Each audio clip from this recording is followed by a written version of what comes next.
Hello, আসসালামু আলাইকুম। গ্যাসের চুলায় পুড়ে বেগুন ভর্তা, সঙ্গে টাকি মাছ দিয়ে ভর্তা করব। তো এখন শুধু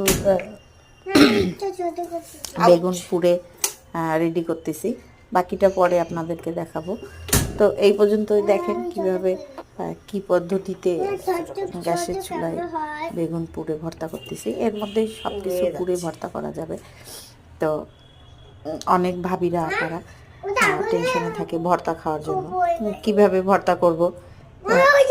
টেনশনে বাঁচা যায় না, কারণ বাসা বাড়িতে তো, বিল্ডিং বাড়িতে তো গ্যাস ছাড়া চুলার কোনো ব্যবস্থা নেই।